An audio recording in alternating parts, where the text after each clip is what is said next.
So if you're traveling Weber Canyon eastbound on I-84 by the rest area prior to Mountain Green, Ricky Meese in the KSL Traffic Center.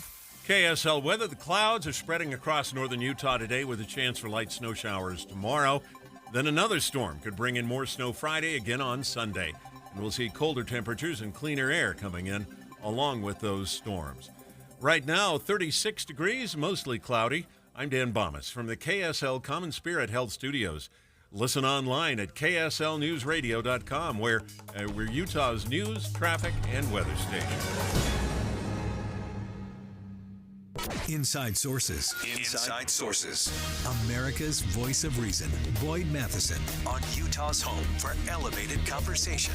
Inside Sources on KSL News Radio.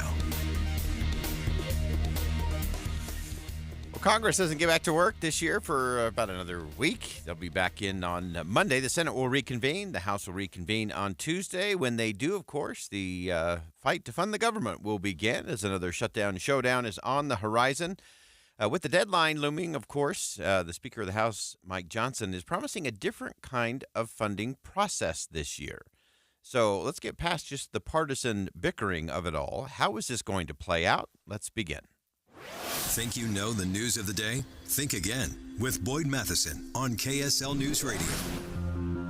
So when Congress does reconvene next week, again, the Senate will arrive on Monday, late in the day. They'll probably take a little, they call it kind of a bed check vote, meaning making sure everybody's actually in town. They'll confirm some judge somewhere or name a post office in some remote location. That's how they make sure they get everyone back into town. The House will reconvene on Tuesday of next week.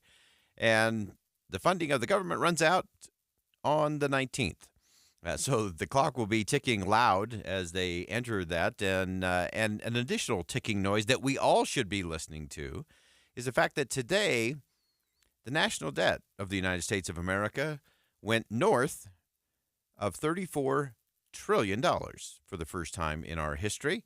That is not a good sign. And when you have shutdown showdowns and looming deadlines and fiscal cliffs, it usually means there's more spending ahead. Because when they do these last-minute things, there's always extra things that are thrown in that nobody reads, that nobody sees until after it's already been passed.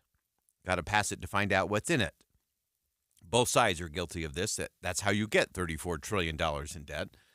Now, with the change in the Speaker of the House on the Republican side, there were promises that it was going to be different, including the fact that we didn't have our annual holiday shutdown showdown. They actually kicked it all the way to January, so that was nice of them. We didn't have to deal with that rolling into the holidays at the end of 2023. Just before that break, Speaker of the House Mike Johnson announced that this omnibus, this package of bills, would not be the norm anymore in our nation's capital. This is an important innovation, okay? As long as I've been in Congress for 7 years, we have governed by omnibus bills right before Christmas. It is a terrible way to run a railroad. And the reason that we're in such trouble with our federal debt is because Congress is addicted, obsessed with this deficit spending. Last year it was $1.7 trillion, with a few hours notice. And they added 100 or 200 billion extra sprinkled on top of spending that no one had ever actually vetted or gone through. We cannot do that anymore. Now, whether you're a Democrat or a Republican, the Speaker of the House, Mike Johnson, spoke the truth. That both parties are addicted to omnibus spending packages right before big showdowns or big holidays. It's how they like to govern. Why? Because there's never any accountability in terms of what happens. Because you have an all or nothing vote, so everything gets thrown in. No one actually reads the bill. So Speaker Johnson did something that was different last year. He said, we're going to bifurcate this. We're going to put this into two pieces. So we've got 4 of those appropriations bills that have got to be done by the 19th of January, and then the remaining 8 have got to be done before the 2nd of February, hoping that breaking them up a little bit will give the committees actual time to do their work. So when Speaker Johnson laid out his plan, he said, we're going to begin the appropriations process early so that we can prevent more of these continuing resolutions or this omnibus spending that has landed us $34 trillion in debt. The House Republican Conference is committed to never being in this situation again. I'm done with short-term CRs. We're resolved. So what that means is you're going to see in the beginning of this next year, we'll be walking and chewing gum at the same time. We're going to get the appropriations process running on time as it's supposed to be under law. Congress hasn't done that for as long as we can remember. But we're going to get back to that because that's good stewardship. The American people deserve it. And the debt situation we find ourselves in necessitates that. So the Speaker's right, and that's not a political statement from the left or the right, Democrat or Republican. That is a statement of fact that if we get the process to work right, if Congress will simply follow its own rules and follow the process, we should never, in the history of ever, have a threat of a government shutdown. It shouldn't exist. This is a completely manufactured scenario. And both Republicans and Democrats love it because they're not accountable, and it just keeps the spending cruising right along. So as we look at the reality of what Speaker Johnson has laid out and what the path is, there really are a number of ways this could play out over the next couple of weeks. So let's get past the headlines. Let's kind of think again about all the drama that we're going to see in the next couple of weeks. And let's just look at how this could play out and how it's likely to play out, so we can at least have a point on the compass to say, well, here's at least where we started. Let's see where we end up over the next couple of weeks. The first and the longest of shots is regular order, and that is that Congress comes back next week and they do their job. Really simple. There's 12 annual funding bills or appropriations bills. The committees pass those. They move on to the floor of the House. They move on to the Senate. They get signed by the president, and the government is funded. Voila. And we're done. That's how it should work. That's how it's supposed to work. I'm not sure that's going to be the way it does work. I think it's going to be a challenge for all of those bills to be done before we get to the 19th. So the chances of that I don't think are extremely high, but I do love the fact that Speaker Johnson is saying, hey, we've got to get back to regular order because that's the only way we're ever going to actually deal with our growing debt and deficit spending. Those two things are what are really killing us. Another scenario that could play out, that is that Congress could pass just another stopgap spending bill. A continuing resolution is the way they like to frame that. It sounds more noble than saying we're kicking the can down the road, but that's what it is. A continuing resolution is, in essence, saying we didn't get our job done on time. The dog ate our homework. We know it was due today, but we didn't get it done, and so we're just going to do a CR, continuing resolution, which means that everything continues to spend as it is, current levels of spending. Now, in one way, that's absolutely atrocious because we're spending more than we have anyway, so that's unacceptable. But there's also some unintended consequences to that because it also doesn't allow any change in that current spending. So if the military has decided weapon A is no longer the best thing for national security, and they would like to shift resources to weapon B, they can't do that under a continuing resolution because weapon B wasn't approved or passed as law. So they have to stick with spending on weapon A. So that's really inefficient, really ineffective, really dangerous, both in terms of national security and a host of other programs across the country. Because if something's not working, we need to be able to change it. But you can't change it if all you do is pass a continuing resolution, which just keeps the status quo rolling forward. Sadly, that's the most likely scenario, is that there'll at least be a short-term continuing resolution, even though the Speaker of the House, Mike Johnson, says we're not going to do that anymore. I think that's going to be a tough one for him to keep that promise early in the new year. Now, there's another scenario that nobody's really talking about because nobody wants to deal with this, left or right, and that is everyone has sort of forgotten when we had this big debt ceiling battle last year, and both the left and the right came together. They raised the debt ceiling, and they put in place some things that would be automatic cuts to spending if Congress didn't do its job by the beginning of 2024.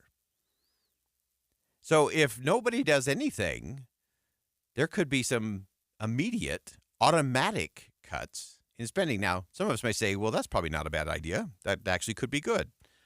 So that will be interesting. Both sides are very fearful of that, that if all the funding gets cut and moved down, that there's going to be some weeping and wailing in Washington, mostly by lobbyists.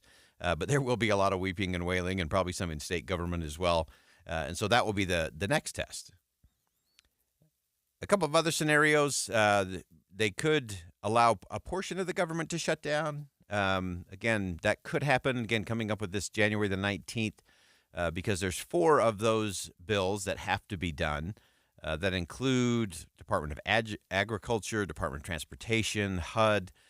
Those things are the mid-January deadlines. So you could punt on those and try to put them all together going into February. That's a possibility. And then, of course, the big, bad, most likely scenario is that we get another omnibus. And the omnibus will be putting all of those things together. Or maybe it's 2 minibuses. You could have, on January the 19th, you could have 4 appropriations bills bundled together with lots of extra spending and passed. And then you could do the same thing with the remaining 8 if they don't get that work done by the 2nd of February. So you could have 2 minibuses. You could have 1 big omnibus. All of those, I think, throw the American people under the bus, which is exactly what we do not want, because that is reckless. It's irresponsible. It's failing to do the one job that members of Congress were sent to do: fund the government. And so if we keep doing it the way we've been doing it, we're going to see a lot of things happen over the next couple of weeks. And there'll be far more rhetoric than there is real progress. There'll be much more showboating in front of cameras than there is real work behind closed doors in committee hearings, passing those spending packages. We need to get back to regular order. So I do agree with Speaker Johnson. Regular order is the solution. It eliminates the threat of there ever being a government shutdown. It should never happen. We shouldn't accept it or abdicate to it as voters and as citizens, because it is the number one threat, national security-wise, is our $34 trillion of debt, which we have today, and our continued deficit spending. We got to change the game. Will 2024 be the year we actually get it done?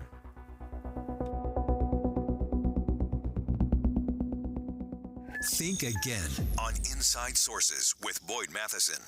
We're just days away. State lawmakers are already hard at work on a number of bills, making decisions that affect you. Utah's 2024 legislative session starts in January. Get updates on every bill with Tim and Amanda mornings and Jeff Kaplan afternoons. Eye on the Hill 2024 on KSL News Radio. Paid for by GovMint.com. The 1878 to 1921 Morgan Silver Dollar, a true American classic and one of the most iconic silver dollar coins in history. It's been 100 years since the last Morgan Silver Dollar coin was struck for circulation. And now, for a limited time only, full pound bags of original U.S. government struck Morgan dollars are being released to the public. That's right, you can own a full pound of 1878 to 1921 classic American Morgan Silver Dollar coins, all in very good collector condition with fully visible dates and mint marks, guaranteed. Call 1-800-473-0864 now to secure collector-grade U.S. Morgan Silver Dollars by the pound, struck during the Wild West and the Gilded Age. Plus, receive a bonus American Collector's Pack, valued at over $25, free with every order. Call 1-800-473-0864 now to secure your full pound bag of Morgan Silver Dollar coins before they are gone. 1-800-473-0864. That's 1-800-473-0864. They say it takes 10,000 hours to become an expert. You may not have that kind of time for weatherization, energy efficiency, and appliance rebates, but we do. Dominion Energy's ThermWise program has experts who know where and how to save money.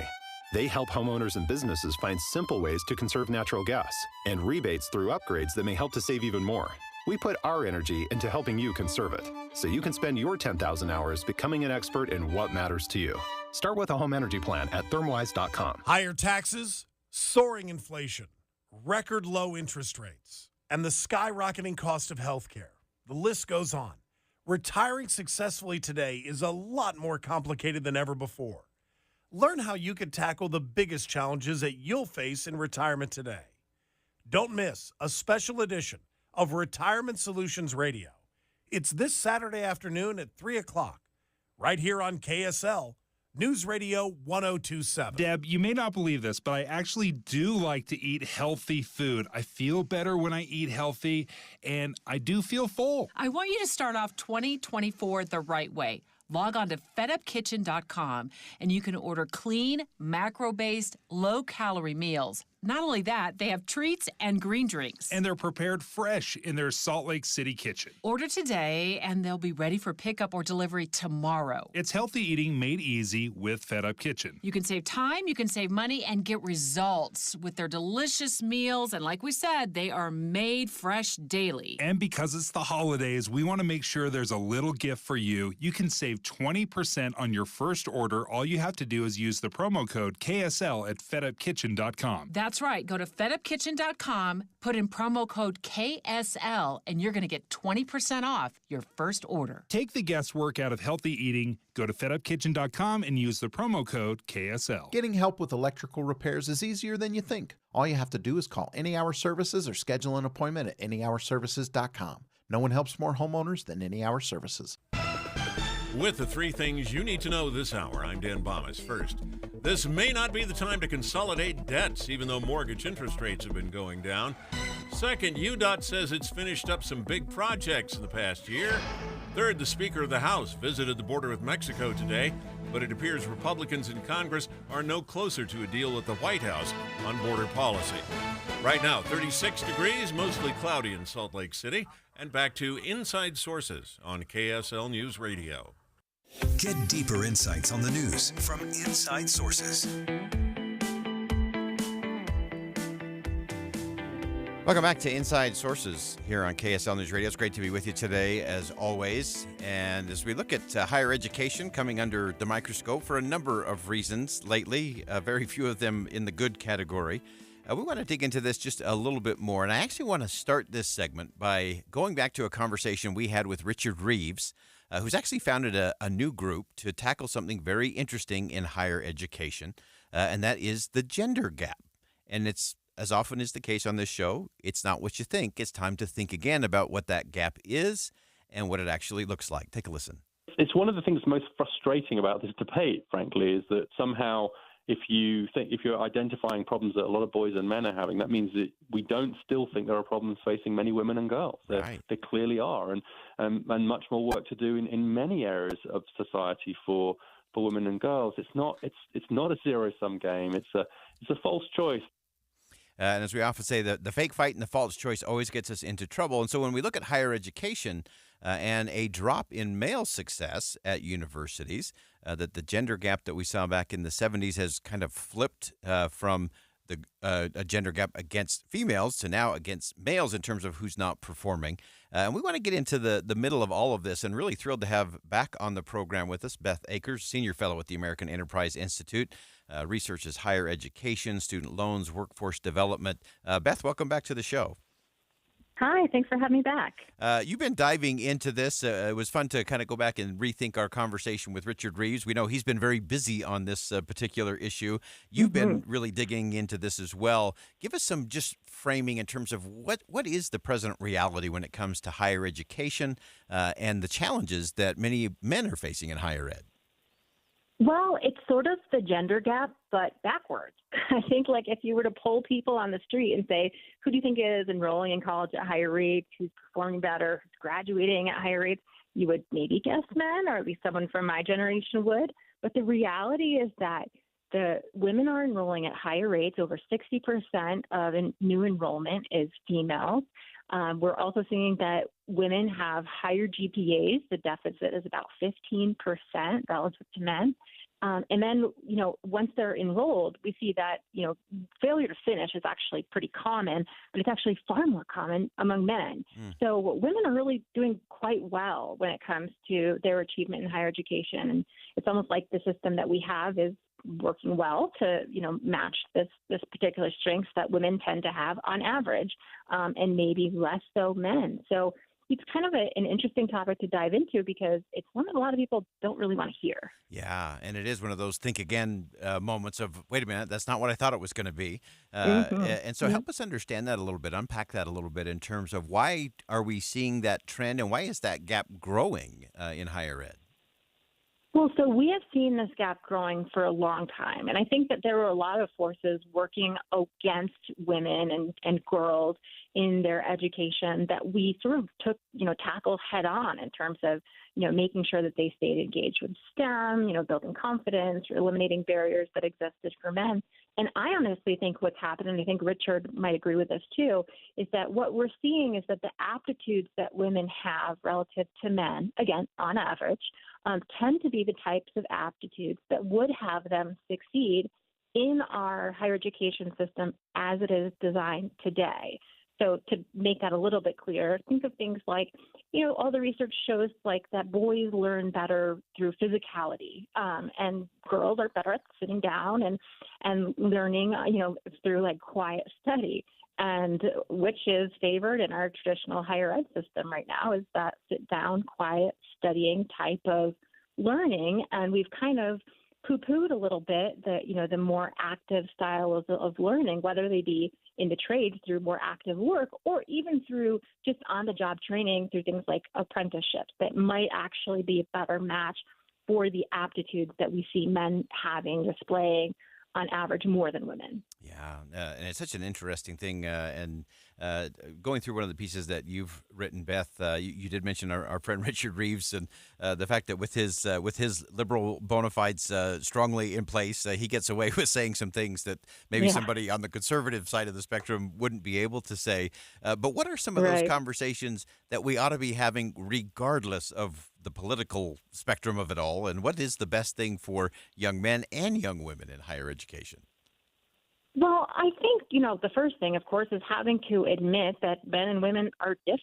And, we've seen popular thinkers canceled for highlighting those differences. And we may need to acknowledge that our education systems need to support men and women differently, or at least offer different types of programming that would favor the types of aptitudes that men tend to have more often. So again, I think this is moving away from the traditional classroom lecture style education system and towards something that can be a bit more hands-on and requires less of, that ability to engage in quiet activity and very high levels of executive function, to manage the ability to get through coursework and connect all the dots that need to be connected in order to complete a college degree, because it actually requires a very high level. I think there's a lot of movement towards consumer-friendly higher education that would probably advantage men more than women, or play to men's weaknesses on average relative to women more than to women. So I think places like Western Governors University, which is based here in Salt Lake City, runs a national online education program, has those sorts of advances. They make it easy for people to enroll. They can do it at their own time. Just the sorts of things that we're used to in terms of customer service and things being relatively easy for us, I think would go a long way. And higher education is just so stuck in doing things the way that they've always done things. And I think what we're seeing is that has an advantage for women. Yeah. And so we just in our last minute or so here, Beth, as you look at some of the challenges, you mentioned some of those non-traditional schools. Trade schools have also been surging a little bit. That might be a value shift for men. Give us kind of a sense in terms of what you're watching as we roll into 2024 in terms of trends or things that might be shifting that might help, again, both men and women. Well, the challenge has always been for these new types of education to compete with the old guard. And I think what we're seeing happening is that people are becoming critical of kind of old school higher ed. And I think that's great, because that's going to mean more opportunities for new business models to get involved. It means more options for students as they consider a pathway to a career. I love that. Beth Akers always gets us right to the heart and the essence of the issue, especially when it comes to higher education. Beth's a senior fellow at the American Enterprise Institute. And Beth, we always appreciate your insight and perspective on the show. Thanks so much for joining us today. Yeah, great to talk to you. Take care. All right, again, that's Beth Akers, senior fellow at the American Enterprise Institute, focuses on higher education in particular. And I do just find this so fascinating that we've had this flip. You know, in the 70s, it was a very male-dominated higher education force, and the men were getting in more. They were succeeding more, thriving more. And now we have absolutely flipped that script where more women are enrolled in higher education, and they're succeeding at a higher rate. And men are falling behind and failing at a higher rate. And as Richard Reeves mentioned in our previous conversation, this doesn't have to be a zero-sum game. We can help everybody thrive and succeed, but it requires us to think again and think differently about what we think about higher education. All right, we're going to step aside for some bottom-of-the-hour news. Don't go anywhere. We're going to hit the 2024 campaign trail with Samuel Benson from the Deseret News. Coming up next, stick around. More Inside Sources on KSL News Radio.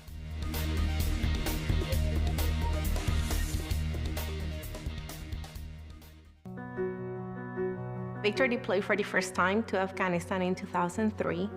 At 4 in the morning, my phone rang. They said, "I regret to inform you that your husband was wounded in action." Victor sustained a moderate traumatic brain injury. I was doing school full-time, and I was also then caring for Victor.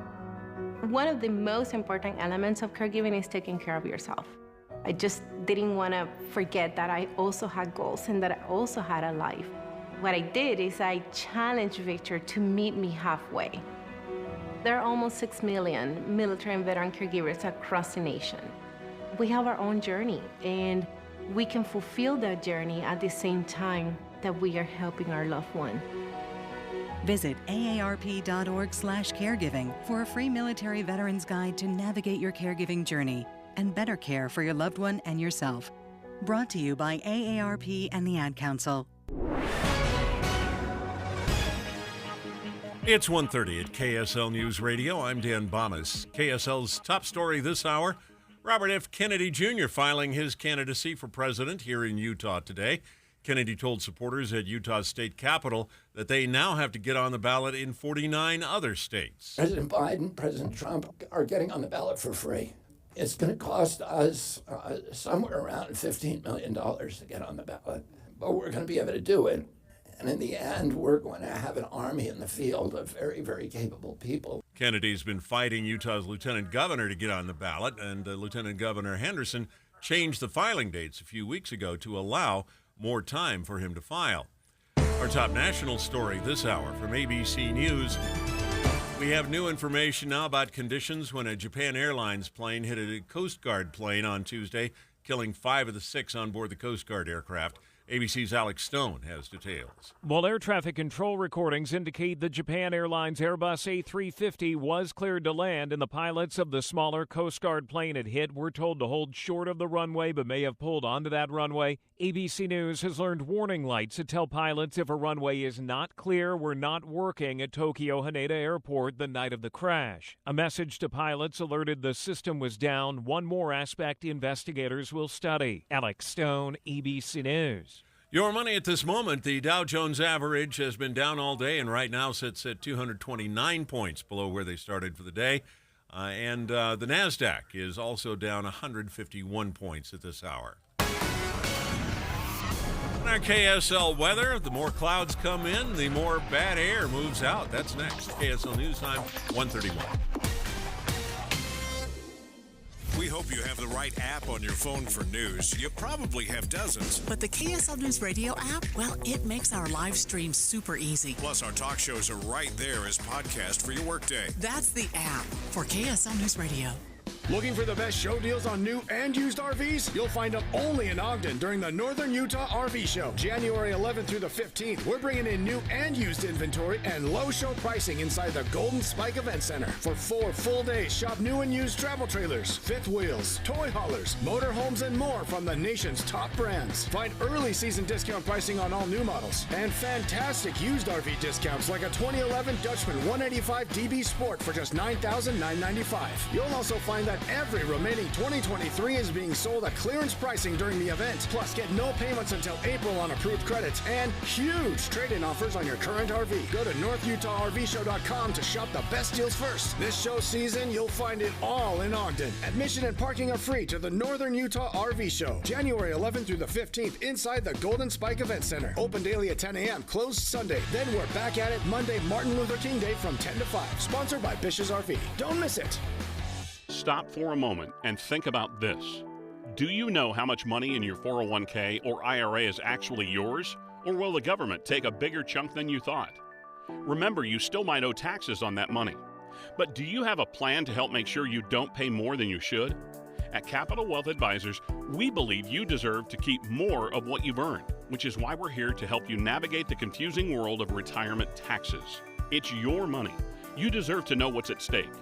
Right now, taxes are historically low, but they won't be this low forever. So call the Capital Wealth Advisors team today so you don't miss out on this opportunity.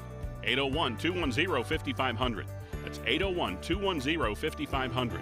You work hard for your money, and we'll work just as hard to help you keep it.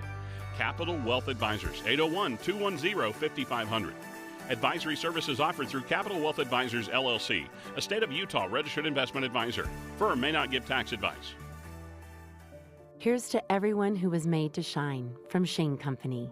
To wearing your lucky gold chain to the game, to receiving your first communion in your new pearls. Here's to getting down on one knee, to recommitting to forever, to saying yes to something sparkly just for you, just because. Here's to your first set of diamond studs, to the family heirloom you'll never take off. Here's to lighting up the room like only you can. Shane Company, fine jewelry since 1929. Traffic and weather together brought to you by Sinclair. Save up to 20 cents with DinoPay. Here's Ricky Meese. A good drive on the freeways, but in Weber County, we have a crash affecting both north and southbound. Harrison Boulevard at 24th Street. If you're going to be traveling there in Ogden, at least on the southbound and northbound side, stay to the far right lanes. Don't miss the Rocky Mountain Gun Show, January 6th and 7th at the Mountain America Expo Center in Sandy. Get 500 rounds of 9mm ammo for just $95. RockyMountainGunshows.com. Ricky Meese in the KSL Traffic Center. KSL weather, clouds spreading across Utah today. We're actually seeing some snow falling in Washington County, north of St. George. And that storm could bring in more snow Friday and again on Sunday. We'll see colder temperatures and cleaner air along with the storms. And right now we're at 34 degrees, mostly cloudy skies.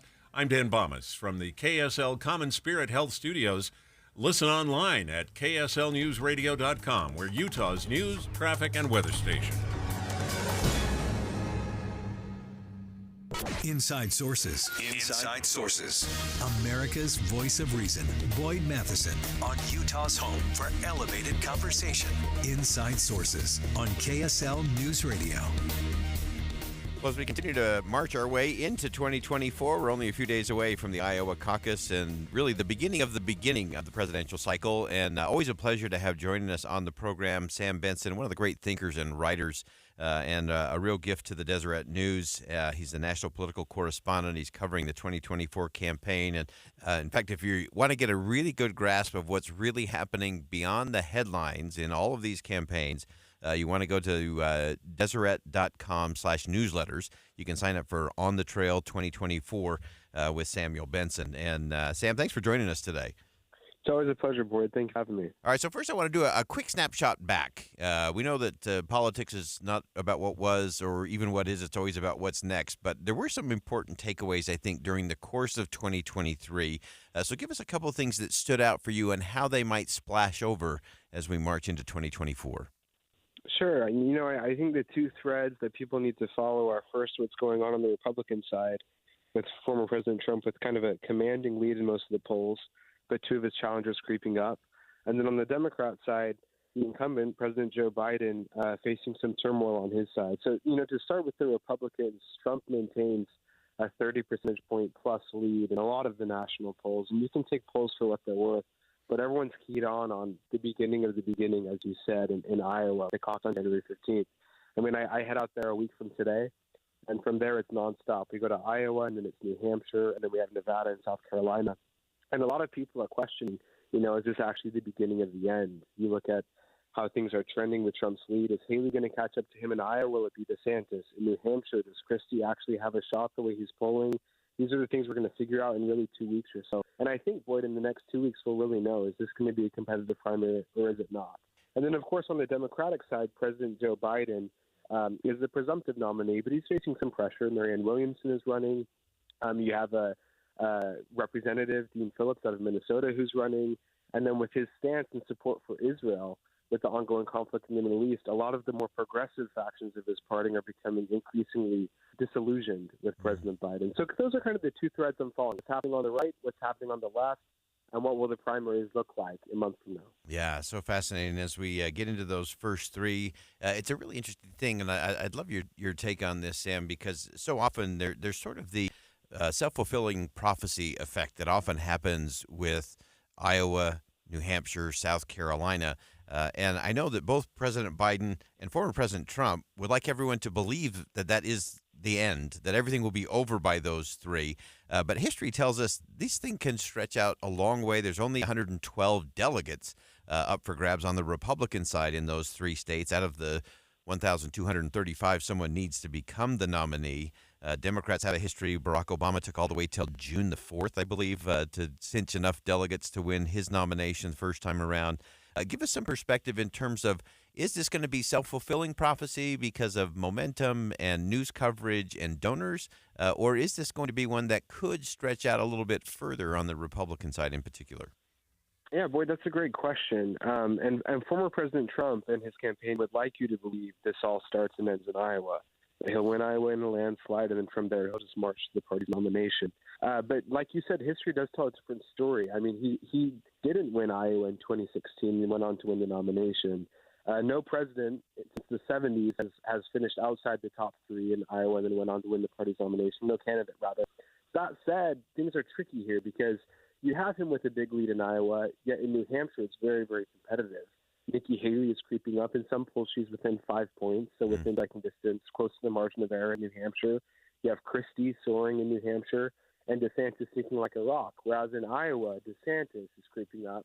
I'm kind of in that number 2 spot, and Haley close on his heels. And so Trump would have you believe, yes, if this all ends in Iowa, that it's over after that. But that's overlooking New Hampshire. Even if Trump wins by a landslide in Iowa, and it's competitive in New Hampshire, or if Nikki Haley pulls off kind of a miraculous upset there, all of a sudden things get very, very interesting.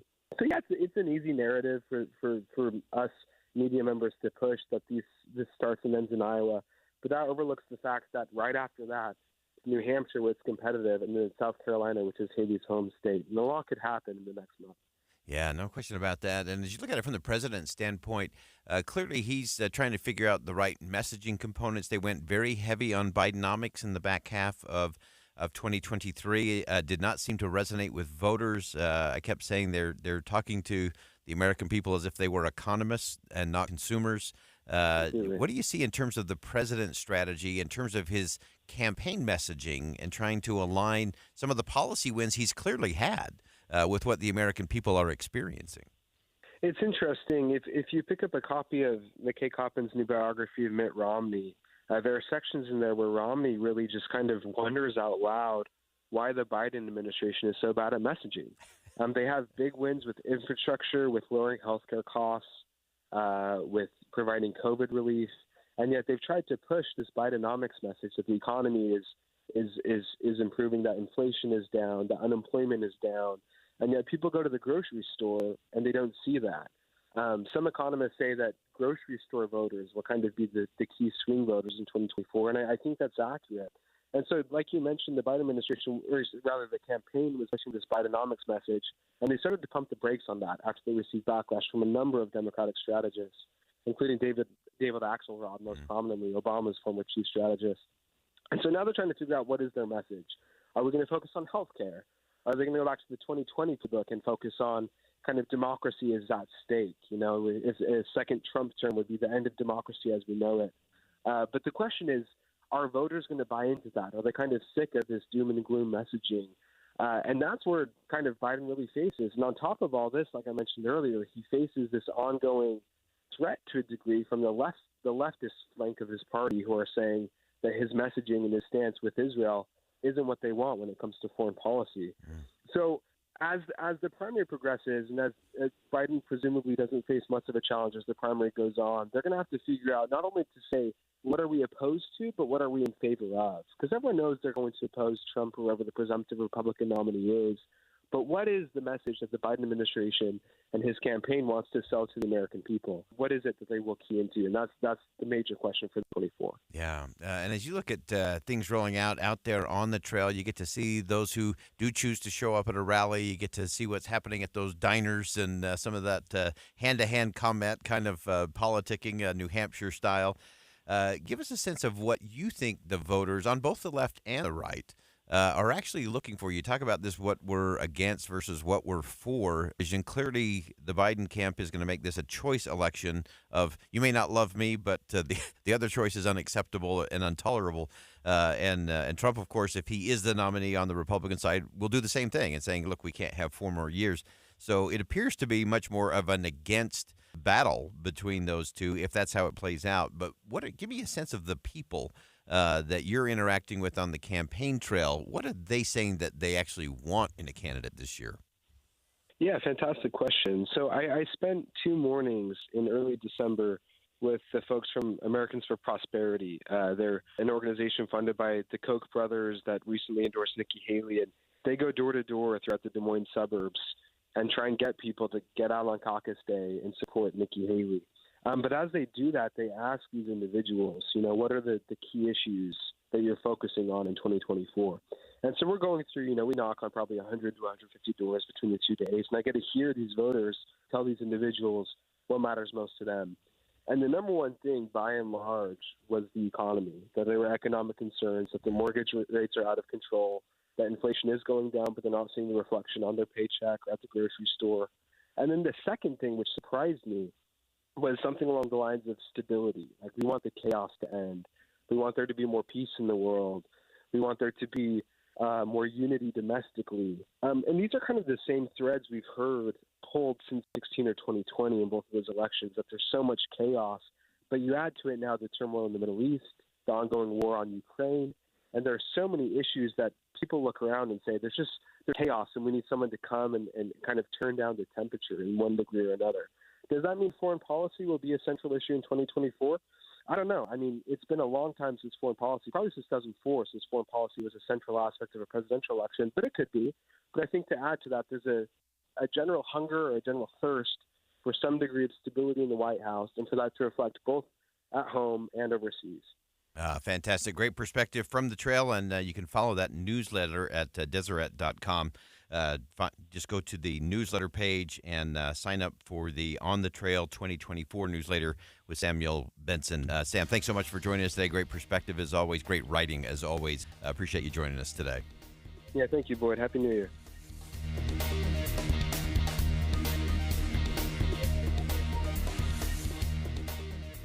Born Michael King Jr. on January 15th, almost 100 years ago. Rise from the dark and desolate valley of segregation to the sunlit path of racial justice. Minister, activist, and civil rights leader. His message as important today as it was then. Now is the time to make justice a reality for all of God's children. We honor the Reverend Martin Luther King Jr. at KSL News Radio.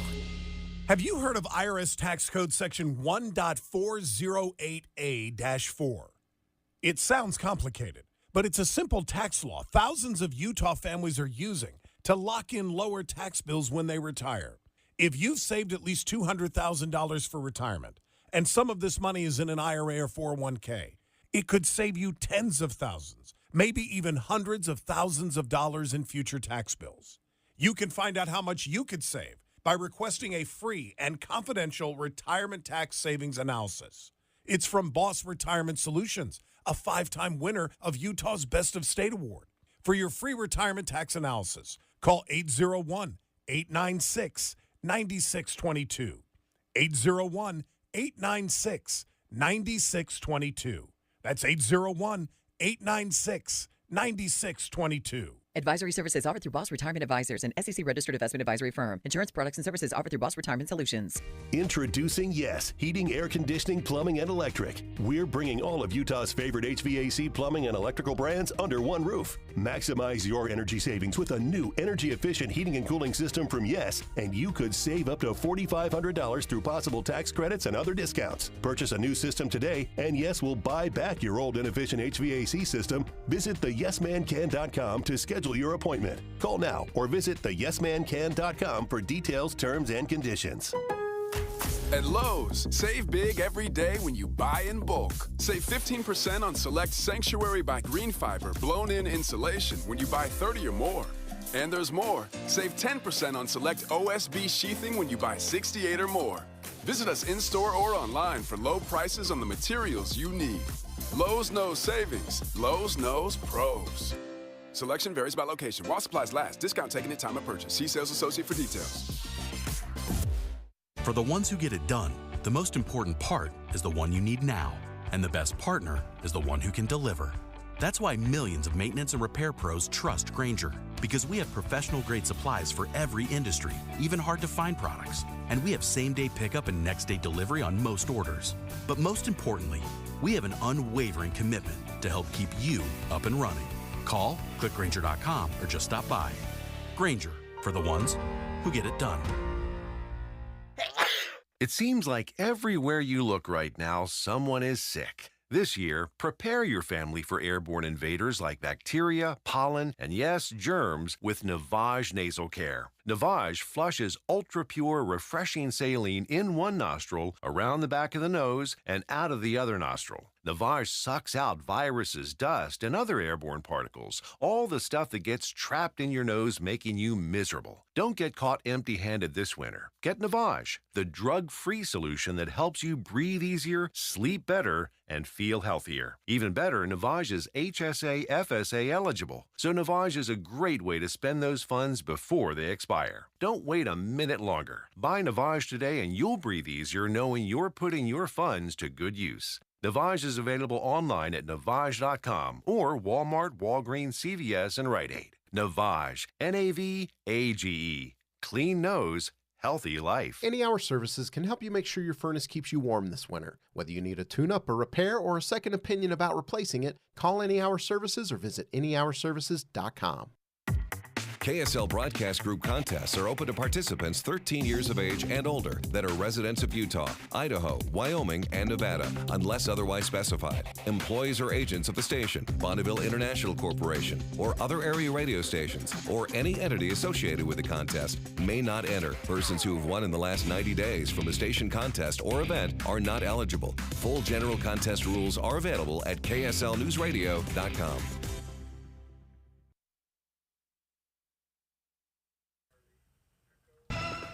With the three things you need to know this hour, I'm Dan Bomas. First, Robert F. Kennedy chose Utah as the first place to file his candidacy for president. He's urging other states to clear the way for his independent campaign to get on their ballots. Second, investigators in Japan learning more about the runway collision that killed 5 people on a Coast Guard plane and set a landing airliner on fire. And third, there was a time when many 27-year-olds were able to buy homes in Utah. Most buyers today are a lot older than that. Right now, 34 degrees, mostly cloudy in Salt Lake City. Back to Inside Sources on KSL News Radio. Hear elevated conversation on crucial issues. Boyd Matheson on Inside Sources. If you're just joining us, we're having an incredible discussion with Dr. John Powell, talking about bridging divides, othering, and belonging.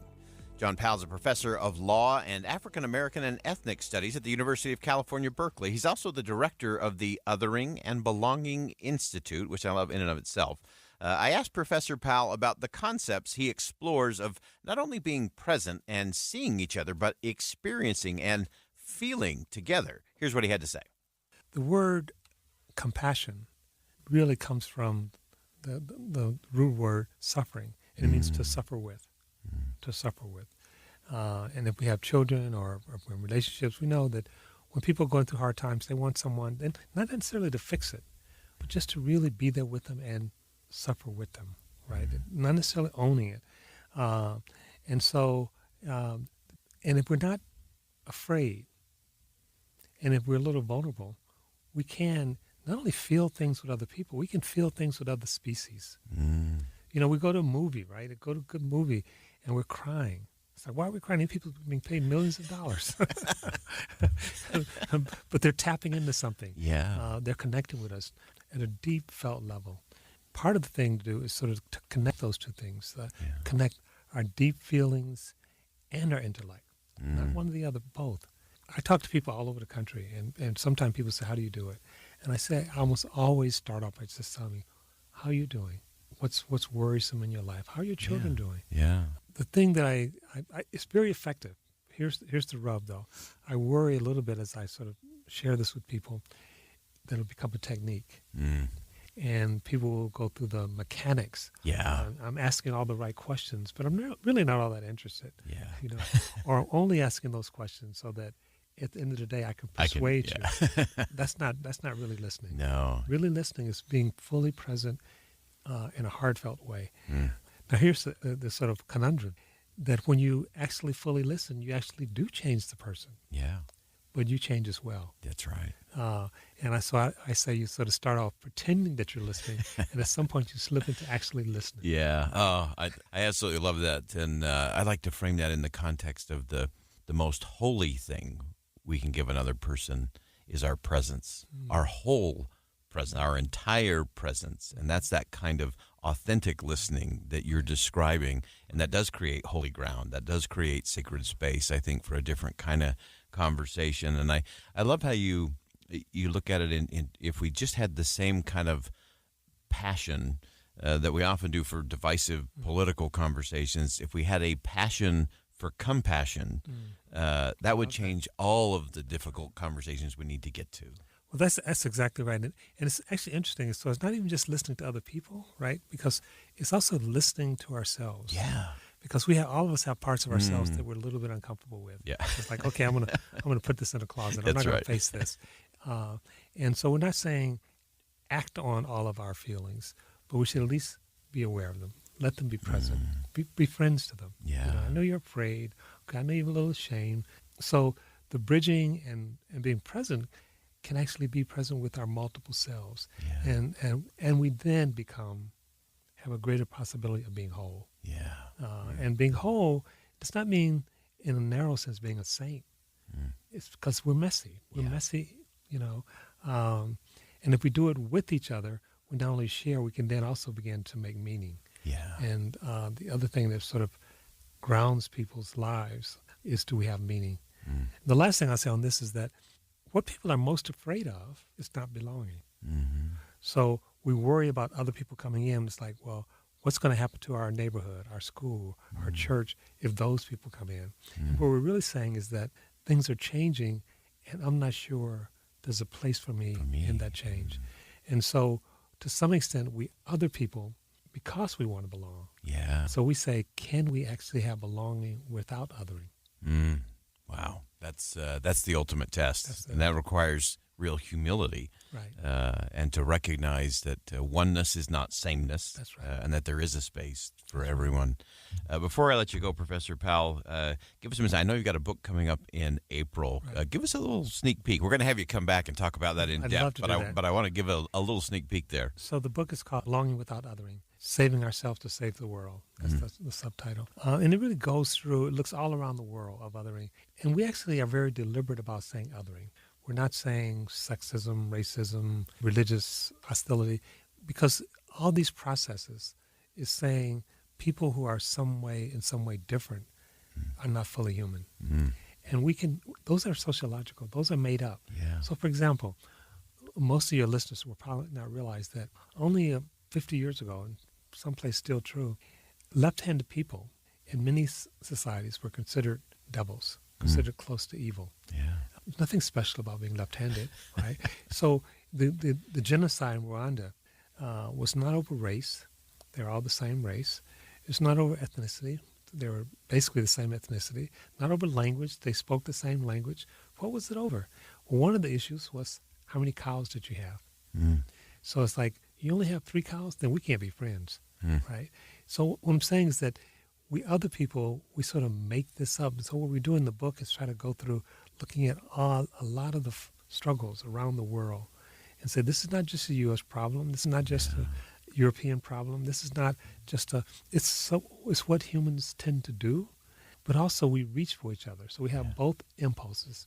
We have the impulse to be afraid and organize in this sort of small little we, but we also have this impulse to connect. Which of those impulses actually end up taking hold depends on, in part, stories, depends on support, living into it. And we don't know how things are going to settle. Yeah. Because we see people making larger and larger we's. I just came back from Europe. Think about it. Before World War II, every 20, 30 years, little countries in Europe was fighting each other. Right. And the idea of Germany and France being friends, not likely. And now you have the EU, which is not perfect, but part of it was saying, can we create a bigger we? Can we create a we that's not just German? You're still German, but you also can be European. And they didn't just do it in a philosophical way. They say we're going to create a new currency called the euro that you can now use. So use money all over Europe. They say if you live in Germany and you want to go to school in France, fine. You can travel across these boundaries. So they've created institutions and a story to actually help people see a larger we. I love that. Institutions and principles and policies that foster and create that bigger we. I love that. Professor John Powell, what a gift. Such a privilege to have you on the program today. We look forward to having you back. We'll get you back here to Utah very soon. But I look forward to it. Thank you for joining us for a crucial conversation and a lot for all of us to think about today. Thank you, and thank you for the work that you do. That's Professor John Powell from Cal Berkeley, and talking about othering, belonging, and how we actually begin to build bridges across society. These are crucial conversations. You're going to want to go back and check out the podcast. You have to re-listen to it. There's so much in there. It's so rich, so layered. Big thanks once again to Professor John Powell from Cal Berkeley joining us today. Hour number 2 of Inside Sources coming up next. We'll talk about China-U.S. relations in 2024. Stick around. We'll be right back. KSL-FM Midvale. KSL Salt Lake City. From the KSL Common Spirit Health Studios, this is KSL News Radio. Utah's news, traffic, and weather station. It's 2 o'clock at KSL News Radio. I'm Dan Bomas. KSL's top story this hour. UDOT says another major project in Salt Lake County is basically done after more than 2 years of work. KSL News Radio's Adam Small has details. UDOT spokesperson John Gleason says they're pretty much done repaving and adding another lane to I-80 between 13th and 23rd East and repaving I-215's East Belt between 33rd and 45th South. All that's left is to get some electronic signs and a strip of guardrail installed. It's a project that I think people are going to be very happy with. Gleason says they haven't been able to finish it yet because it's been all hands on deck to finish the West Davis corridor, but that opens up this weekend. Gleason says at most these last items on I-80 in the East Belt might require an occasional overnight lane closure, but they should be done in the next couple of months. Our top national story this hour from ABC News. New Jersey is mourning the death of an imam from Newark, Hassan Sharif, who was shot and killed near his mosque on Wednesday morning. He was rushed to a hospital but succumbed to his injuries. ABC's Aaron Katursky on what we know about the case so far. It was about 6:15 in the morning. The imam appears to have been arriving at the mosque for morning prayers when he was shot by an unknown assailant, apparently dressed in all black. According to eyewitnesses, when police arrived, they found the imam down on the pavement. Authorities have been on heightened alert at religious sites because of the ongoing war between Israel and Hamas, but no early word of whether there's any real connection to that. Your money at this moment, the Dow Jones average down on the day right now, 284 points as we approach the close of trading. The NASDAQ is down 173 points. And our KSL weather, more clouds coming in, and that means more bad air is going out. That's next. KSL News Time 2:02. It's a priority for us at this station to bring you all sides of a story and to talk about the news fairly, completely. Get all the facts and be really aware. Utah's Morning News with us, Tim and Amanda. Weekday mornings 5 to 9 on KSL News Radio. We all make resolutions this time of year, and let's face it, most of them won't stick. But here's one that's not only easy to keep, but will help you feel healthier all year long. Navage. Navage provides quick, drug-free nasal relief by washing saline in one nostril, around the back of the nose, and out of the other nostril. This time of year, when everyone is sick, Navage helps by sucking out germs, bacteria, and viruses trapped in our noses that cause us to feel miserable. And come allergy season, it does the same with dust, pollen, and other allergens. And unlike medications that can take time to help, if they're effective at all, Navage helps treat congestion symptoms in seconds flat, without drugs. This New Year's, resolve to use drug-free Navage to help you breathe easier, sleep better, and feel healthier all year long. Ask for Navage at Walmart, Walgreens, CVS, Rite Aid, Target, or find us online at Navage.com. Navage, N-A-V-A-G-E. Clean nose, healthy life. Two friends taking pictures of the rising full moon on a summer night. Two teenage kids doing what teenage kids do. When a stranger with a gun and a death wish changed everything. It was violent, it was senseless, and I will never understand it, I will never accept it. I'm Amy Donaldson, and unfortunately, we're all too familiar with stories about how violence shatters lives. But what we rarely see is how they are rebuilt. In a new podcast, The Letter, we relive tragedy, but only so we can hear the rest of the story.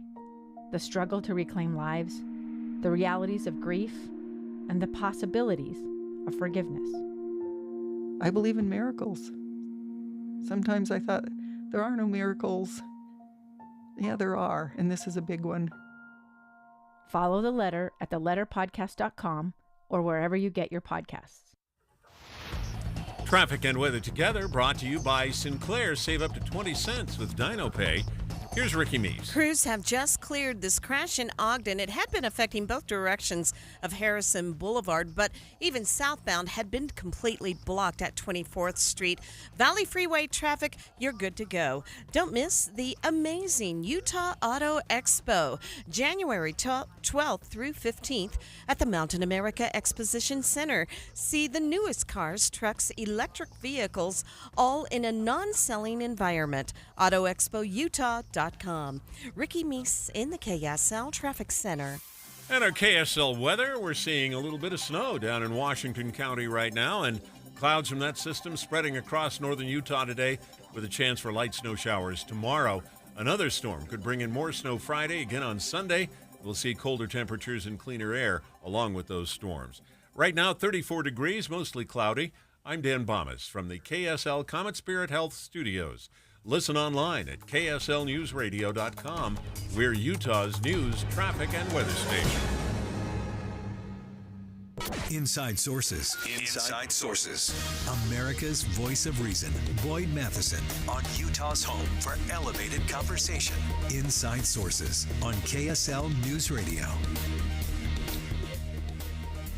Well, as always, the headlines around China are usually ominous, usually divisive, usually with a lot of fear and trembling surrounding them.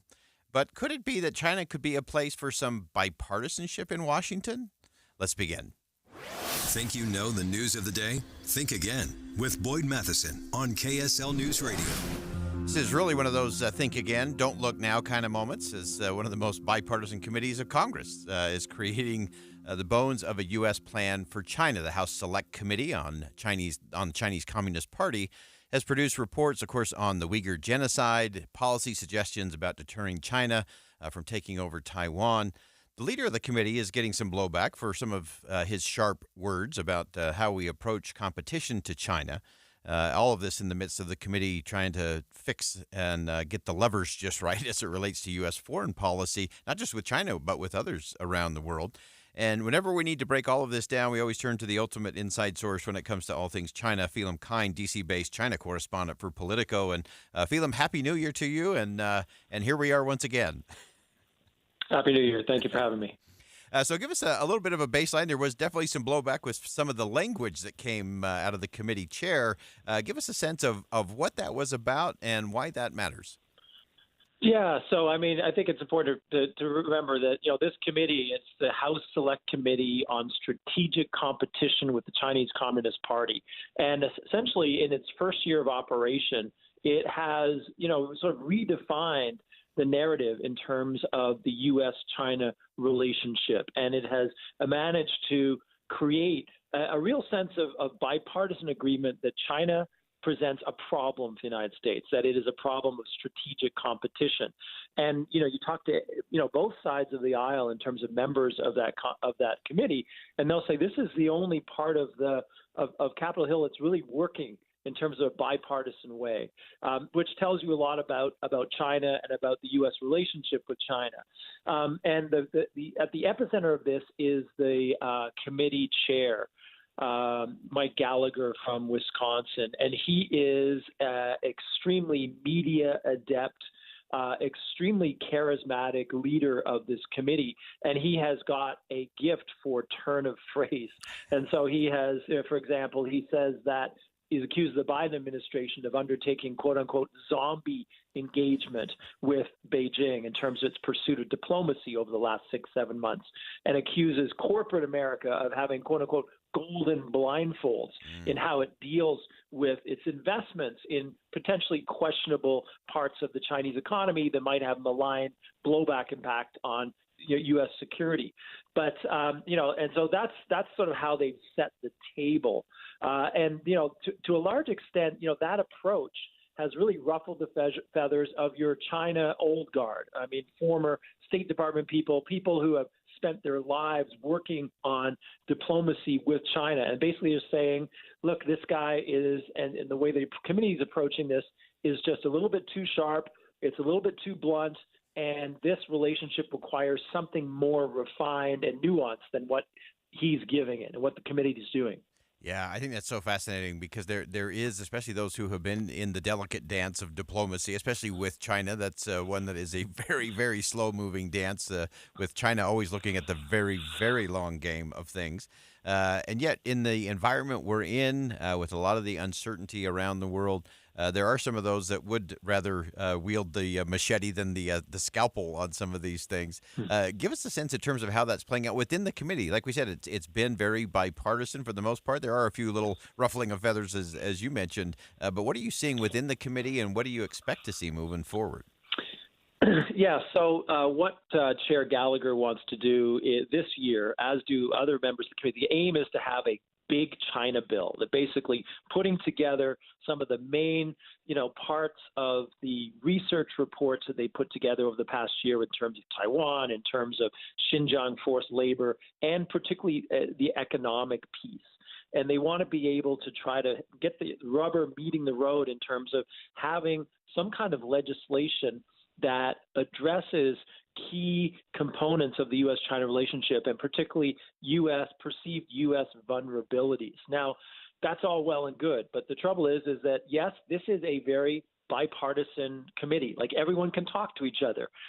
There are no fistfights, but it doesn't mean there's unanimity. And so there are fissures within the committee that are both partisan and crossing the aisle in terms of how you deal with issues like de-risking or decoupling. And, one thing that Gallagher had to deal with at the beginning was, he wanted to basically push for a rejection or an abolition of what's called permanent normal trade relations with China, which basically would impose a whole new tariff regime on China, which means that Chinese goods coming into the United States would be subjected to tariffs, much higher prices. And, U.S. Agricultural states sell billions of dollars of corn, soybean, et cetera, to China. And they knew that they would be subjected to counter tariffs, to reprisals. So there's been, across the aisle, there's been concern that, hey, you're playing with fire here. China can fight back. And also, in terms of partisanship, they're on the Dems, to a large extent, they believe in this idea of like industrial policy. Like in terms of like the government has a role in building up areas of the U.S. industrial base that have turned rust belt or have fallen fallow, that are in competitive areas, whether you're talking about semiconductors or talking about quantum. These are areas that the Dems want to invest in. And to a lot of GOP legislators, like, that's anathema. Like, that's not what they would want to do. For them, that's what communist countries do, not the United States. So this is sort of the tensions and the tightrope that the committee will be following in the coming weeks and months. Yeah, and I think that it's going to be its own delicate dance to see if they can hold things together on some of those core things. And I think there does seem to be that partisanship, that bipartisanship in terms of some of the things like the Uyghurs, like some of those components to it. The military component gets interesting because there's also the technology component in that space. Just give us a sense kind of in two parts there, Phelim, in terms of the technology element, why that's so difficult and complex, and then just the whole military element in terms of Japan and Guam, South Korea, and others in that region that the U.S. wants to make sure stay connected to the U.S. as opposed to leaning into a China relationship. Yeah, sure. So the technology component, I'll give you this. So, I mean, last year, the administration, Capitol Hill, passed what's called the CHIPS and Science Act, which devoted billions of dollars to developing a semiconductor industry here in the United States. You know, right now, the U.S. depends, as the rest of the world, 90% of the highest level chips come from Taiwan. So there's a supply chain vulnerability. So the idea is invest billions of U.S. government money in building up this industry so that the U.S. is not so vulnerable. Now, to a man and woman, not one GOP member of that China committee voted for the CHIPS and Science Act. Again, it's this whole idea like it's not the government's business in investing in private industry. Private industry is private industry. So that tells you, a real fault line because, what most experts will say is like if the U.S.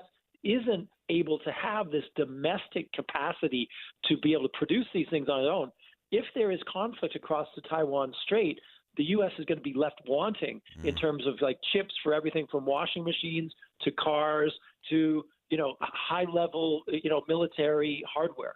And in terms of, and you mentioned in terms of the wider peace and security issue in the South China Sea, particularly, the committee is pushing hard to ensure that both the U.S. allies, specifically Japan, South Korea, the Philippines, have the hardware, have the technology, and have the U.S. access to bases, et cetera, that will be necessary if there is ever conflict in the South China Sea between one of those countries, or even worse, if there is conflict across the Taiwan Strait, as Beijing asserts its claim that Taiwan is theirs.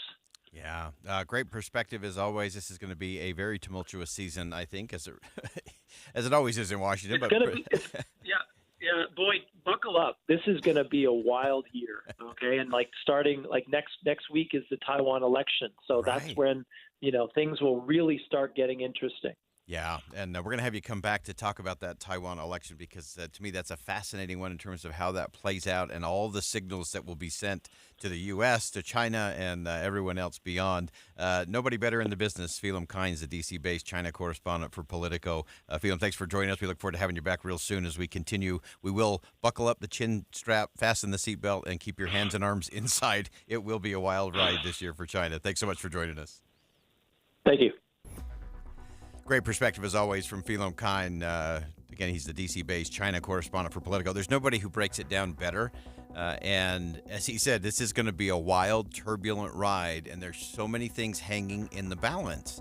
And on one hand, it is fantastic that we do have a committee that is functioning better than almost any other committee in Washington in a bipartisan manner in terms of looking at some of these important issues, everything from human rights to religious liberty rights to technology and competitiveness, right down to national security.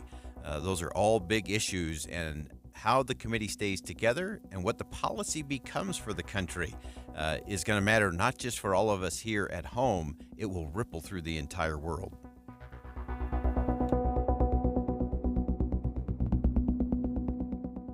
Think again on Inside Sources with Boyd Matheson.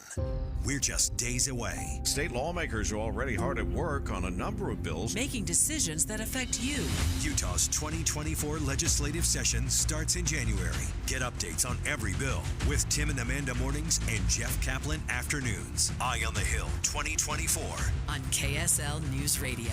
If you've ever set New Year's resolutions before, you know how difficult it is to follow through because you have to wait to see the results. What's up, everybody? I'm Mike Wilson with Any Hour Services, and in honor of your New Year, New You resolutions, Any Hour Services is having our New Year, New System sale. From now until the end of February, Any Hour Services will give you $2,024 off a new furnace and air conditioner, and you don't have to wait to save the money. You get $2,024 off at the time of purchase. The only thing you have to do to qualify for our New Year, New System sale is call Any Hour Services and schedule a free estimate. When you call, there's no obligation to buy. Just schedule a time to meet that works best for you. Let me say that again. From now until the end of February, when you have Any Hour Services install a new furnace and air conditioner, we'll give you $2,024 off. Call Any Hour Services right now and schedule a free estimate. 801-443-7400. You can Google Any Hour Services. You can even schedule online at anyhourservices.com. No one helps more homeowners than Any Hour Services. Denise has been playing jazz for 40 years. Last concert, one of the musicians fell sick with RSV. Respiratory syncytial virus, or RSV, is a highly contagious virus that can lead to breathing problems. This time, she's choosing to help protect herself with Pfizer's RSV vaccine, Abrysvo. Abrysvo is a vaccine for the prevention of lower respiratory tract disease caused by respiratory syncytial virus, RSV, in adults 60 years of age and older. Abrysvo is not for everyone and may not protect all who receive the vaccine. Don't get Abrysvo if you've had a severe allergic reaction to its ingredients. People with a weakened immune system may have a decreased response to Abrysvo. The most common side effects are tiredness, headache, pain at the injection site, and muscle pain. Ask your pharmacist or doctor about Pfizer's RSV vaccine, Abrysvo, respiratory syncytial virus vaccine. For full prescribing information, please call 1-844-989-7284 or visit abrysvo.com. Brought to you by Pfizer. Some days I cover up because of my moderate to severe plaque psoriasis. Now I'm hitting the road with clearer skin thanks to Skyrizi, Risankizumab Rizza, a prescription-only 150 milligram injection for adults who are candidates for systemic or phototherapy. With Skyrizi, 3 out of 4 people achieved 90% clearer skin at 4 months. And Skyrizi is just 4 doses a year after 2 starter doses. Don't use if allergic to Skyrizi. Serious allergic reactions and an increased risk of infections or a lower ability to fight them may occur. Before treatment, your doctor should check for infection and tuberculosis. Tell your doctor if you have an infection or symptoms such as fever, sweats, chills, muscle aches, or cough, or if you plan to or recently received a vaccine. Thanks to Skyrizi, there's nothing on my skin, and that means everything. Your doctor today about Skyrizi, the #1 dermatologist prescribed biologic in psoriasis, and visit skyrizi.com or call 1-866-SKY-RIZZI to learn more. With the 3 things you need to know this hour, I'm Dan Bomas. First, the Utah Department of Transportation says it's all but finished with a major highway construction project in Salt Lake County. Second, today's weather issues are mostly in southern Utah. And third, an imam at a mosque in New Jersey was shot and killed this morning. Police don't know whether it has anything to do with the ongoing war in Gaza. 34 degrees, mostly cloudy in Salt Lake City. Back to Inside Sources on KSL News Radio. Hear elevated conversation on crucial issues. Boyd Matheson on Inside Sources. Just within the past 20 minutes, the Speaker of the House, Mike Johnson, along with 64 of his fellow Republicans, including Utah Congresswoman Celeste Malloy and Representative Burgess Owen, visited the southern border today.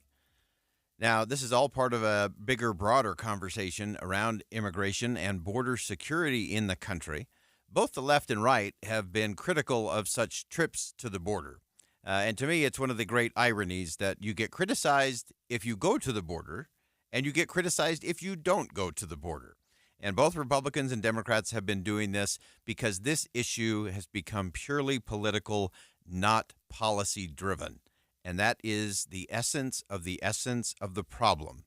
I was just on News Nation within the last hour and reiterated what I still passionately, firmly believe, and that is we could solve 94.5% of the immigration issue in this country in an afternoon on the floor of the House and the Senate because everybody agrees.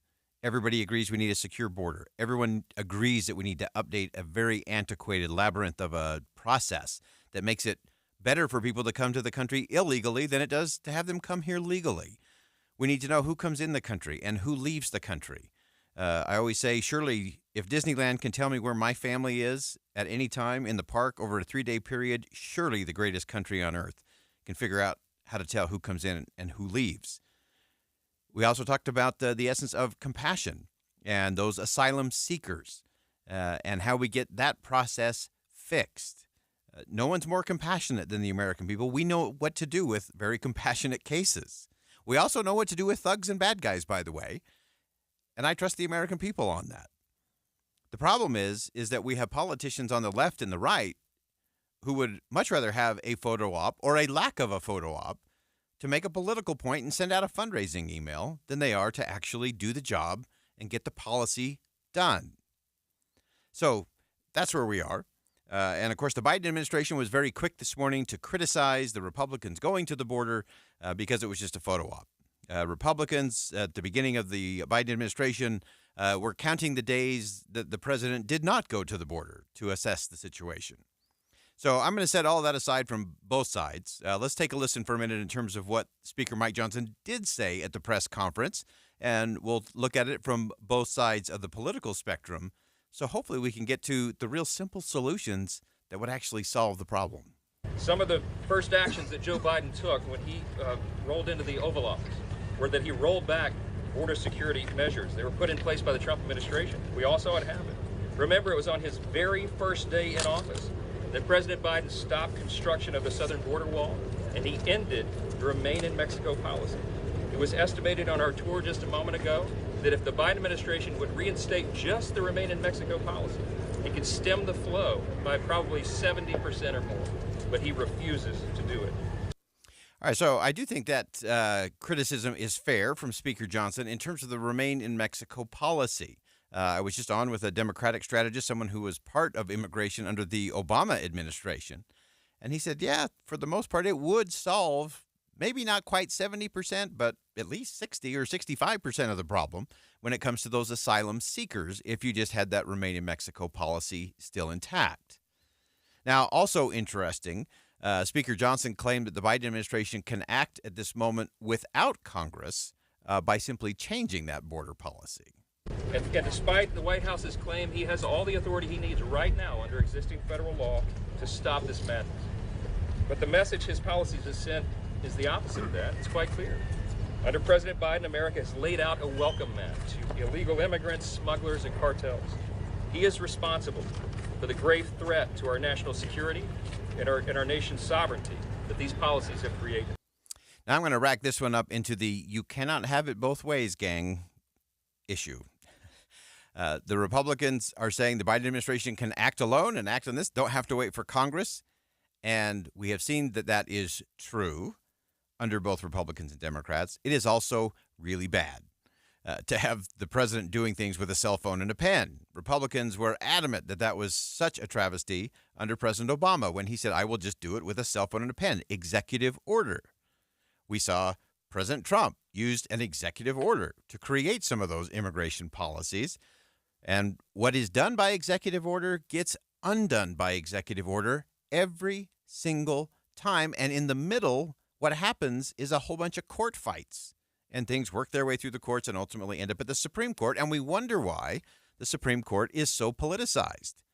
It's because of this very thing, that Congress doesn't do its job. It abdicates its authority and power. The executive branch, under both Democrats and Republicans in the White House, are all too glad to take that power and say, well, if Congress isn't going to act, I'll do it myself. I'll do it with a pen. I'll do it by executive order. And then immediately someone files a lawsuit. And then what gets done by executive order gets undone by executive order. And we continue to have the problem because we've made it purely political. And that's the problem. And so while I do think it's a good thing that the Republicans went to the border to get an assessment, gather some information, get a photo op, that's fine. Now, get your tails back to Washington and get it to policy. Don't just shrug your shoulders and say, oh, the president can fix this with an executive order. He might, but it will just be undone by the next president. We've already heard the former president say if he were to somehow become the nominee and win an election, that's what he would do on day one is a whole bunch of executive orders. And I don't care if you're a Republican, a Democrat, or anyone in between, we should not applaud that. That's not how it's supposed to work. It's supposed to be hard.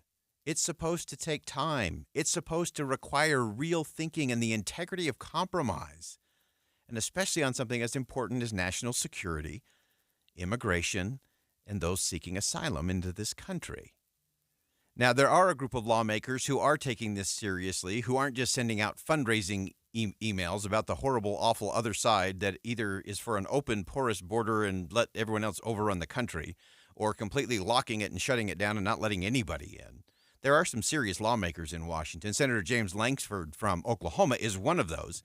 He's one of the top negotiators on a bipartisan immigration group in the Senate. They were working through November, even into December, talking about how to move things through and dealing with the complexities of trying to tie all of this with Israel funding and Ukraine funding and getting to the border bill. Here's how he described it. Our caucus has been very clear as recently as today that we've met and said we're not going to move to be able to help other countries' national security and not support the security of the United States of America. We have not only responsibility in other countries, we have responsibility right here. And right now, American national security is being ignored, and that's about to come to an end. So that was Senator Lankford. That was towards the end of their negotiations there, just before the Christmas break. I do applaud what Senator Lankford and his counterparts on the Democratic side in the Senate have been doing to get to a realistic, common sense, practical, tactical solution when it comes to immigration. I think the challenge is that we're intertwining all of these things with Israel, Ukraine, funding for hurricane relief efforts, and a host of other things. That's a bad way to do policy because everything just gets mucked up in the middle. And then there's always a reason for people to say, well, I'm not going to do it because you've got this component in it. We should have standalone bills. If we want to talk about funding for Israel, let's talk about funding for Israel. If we have issues about funding for support of Ukraine, let's talk about it. Let's vote on it. And we have a national security issue, an immigration issue, and an asylum issue that need to be dealt with. And we should deal with it in spite of everything else going on. This is a singular focus. Focus always precedes success in anything you do in life. It especially applies to legislating. Focus, focus, focus.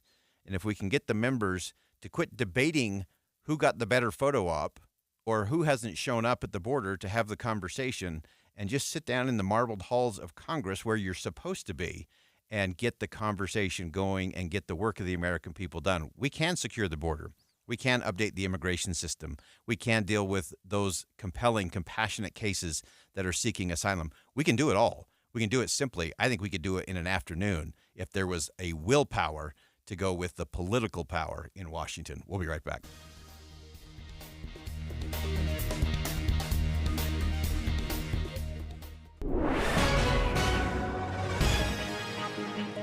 It's 2:30 at KSL News Radio. I'm Dan Bomas. KSL's top story this hour. Snow is on the way to Utah today through this weekend. Samuel Weber with the National Weather Service says southern Utah is seeing that snow today. The Wasatch Front will see it this weekend. How much? We'll just have to wait and see. Mountains could be seeing anywhere from 1 to 2 feet, locally higher amounts possible. So it's going to be a good event for people who have been waiting to ski some powder. One thing certain, though, temperatures are going to be a lot colder. Weber says they'll drop 5 to 10 degrees below normal for this time of year. People are renting longer in Utah. The age to become a homeowner in the state is rising, has been since 1980. KSL News Radio's Alessandra Harris reports. The majority of Utahns don't become homeowners until 33 years old, according to a study by UC Berkeley. The research shows that back in 1980, most Utahns owned a home by the age of 27. With the average Utah home price sitting at just over $500,000, it takes more time for Utahns to earn the money to buy their own house, making the age of ownership in the state rise. Alaska is the only state where the age of homeowners is dropping. Former University of Utah President David P. Gardner has died at the age of 90. The U says Gardner was crucial in expanding its status as a major research institution. He was the university's 10th president and served for 10 years. Your money at this moment, the Dow Jones average closing trading today down 284 points, while the NASDAQ was down 173 points, or just over 1%. The S&P 500 was down 38. And our KSL weather, some of those clouds are moving up to the north from southern Utah. That's next. KSL News Time, 2:32. Here's a way to get breaking news updates anywhere you go. At the store or in a work meeting, you can get breaking news on your phone. You can quickly read it, swipe, or click for more. It's super discreet, super fast. That's the app for KSL News Radio. For the ones who get it done, the most important part is the one you need now. And the best partner is the one who can deliver. That's why millions of maintenance and repair pros trust Grainger, because we have professional-grade supplies for every industry, even hard-to-find products. And we have same-day pickup and next-day delivery on most orders. But most importantly, we have an unwavering commitment to help keep you up and running. Call, click Grainger.com, or just stop by. Grainger, for the ones who get it done. I was afraid to cut the cord, but I'm so glad I did. I was paying way too much for cable. I wasn't finding the shows I wanted, and the prices kept going up. Thankfully, I discovered a new way to watch called Philo. I get to see all my favorite stuff in one spot, anytime I want, anywhere I want, for just $25 a month. Plus, Philo's got unlimited DVR, so I never have to miss anything. It really is the best deal in TV. Try it out for yourself. Go to philo.tv. That's philo.tv. And start your 7-day free trial now. Introducing Yes Heating, Air Conditioning, Plumbing, and Electric. We're bringing all of Utah's favorite HVAC, plumbing, and electrical brands under one roof. Whether it's a small clog or a larger mainline sewer drain issue, the experienced technicians at Yes are ready to solve all of your drain problems. Take advantage of our 83 or It's Free mainline drain clearing special. Feel secure knowing the trusted professionals at Yes guarantee that if we can't clear it, you don't pay for it. Visit theyesmancan.com for details, terms, and conditions. It's that time of year. Time for the amazing Utah Auto Expo. Friday, January 12th through Monday the 15th at the Mountain America Exposition Center. This is your chance to see the newest cars, trucks, and electric vehicles all at one location. See the luxury vehicle display. See the heartwarming Subaru pet adoption area. Lots to do for the whole family, and parking is always free. It's the Utah Auto Expo. The 12th through the 15th, Mountain America Exposition Center. Go to AutoExpoUtah.com for discounts. Traffic and weather together brought to you by Sinclair. Save up to 20 cents with DinoPay. Here's Ricky Meese. We are back to a crash-free commute on your freeways and your main secondaries. Also delay-free, even on I-15 north and southbound between Brigham City all the way to Provo. Ricky Meese in the KSL Traffic Center. KSL weather. The clouds that are dropping snow in southern Utah today will be up here in the north tomorrow with a chance for light showers. Another storm could bring in more snow Friday, again on Sunday. We'll see colder temperatures and cleaner air along with the storms. And right now, 36 degrees, mostly cloudy. I'm Dan Bomas from the KSL Common Spirit Health Studios. Listen online at kslnewsradio.com. We're Utah's news, traffic, and weather station. Inside Sources. Inside Sources. America's voice of reason. Boyd Matheson on Utah's home for elevated conversation. Inside Sources on KSL News Radio. We're going to throw another Think Again moment at you in this segment of the program. I love it when we can combine terms like creative destruction, failure, growth, and innovation all within the state of Utah. This takes me back to my consulting days. I get to put my consultant hat on and talk about the fact that this kind of destruction is actually important for growth and the dynamics that happens here in the state of Utah and why it actually matters. Really thrilled to have him joining us for the first time on the program, Connor O'Brien, research analyst at the Economic Innovation Group in Washington, D.C. It's a think tank that focuses on economic geography and dynamism. And Connor, welcome to the show. Thanks for having me. Great to be here. Great piece at Deseret.com talking about this creative destruction, startups, how that failure actually fuels the growth. For our listeners, just kind of give us the baseline. What is the premise of all of this, and how is it impacting us here in the state of Utah? Yeah, so maybe it's worth taking a step back and asking, what is economic dynamism? Because it's a bit of a wonky concept, and economists love this term, but most people have probably never heard of it. It's a bit different than just growth, and we think this difference is actually pretty important. Yeah. So think of economic dynamism as the ability of an economy to generate and put into use new ideas, new talents. So we put out this index of economic dynamism, index of state dynamism at EIG, and Utah was the most dynamic state in the country for the fifth time in the last 7 years. So breaking down economic dynamism a little bit, we have a few elements, and our index ultimately includes 8 measures. So think about like local economies, startup rate, the share of firms that are founded each year. Think about the rate at which people move between jobs. Think about new idea generation, the number of inventors that your economy has. And think about how attractive a place is to newcomers and all the ideas that newcomers and migrants bring. Can a place build enough to accommodate potential startup founders, researchers, students, families? These are all ingredients to dynamism and ultimately ingredients to innovation and growth. And Utah does really well on pretty much all of these measures. Yeah, and let's dig into some of those and unpack them just a little bit in terms of that. I thought one of the interesting things that you pointed out in your piece is the percentage of workers in the state of Utah that are employed by startup companies that have been around for 5 years or less. Give us a sense of that. And we always say that when it comes to what really drives freedom, the dynamism of freedom is really those entrepreneurs and those startup companies that really keep it all going. Yeah, so this kind of ties back to what you opened with about creative destruction. This is a term that an economist named Joseph Schumpeter coined many decades ago. It's important to innovation that both entrepreneurs can start firms, right? That's step one, but also that they can ultimately grow into real challengers to the big companies of today that dominate many sectors. So we see, the startup rate is important, but also the share of people actually working at startups is a reflection of how quickly and how effectively companies can scale up and actually challenge the big firms today. Yeah, I've been really curious to get your perspective on the regulatory impact of all of that. Sometimes you have those bigger old guard companies in some states that just kind of dominate, and the regulatory regime ends up keeping the new competitors out because they can't hire a team of lawyers or lobbyists or people to be compliance officers in that. How does that factor into all of this, particularly here in the state of Utah?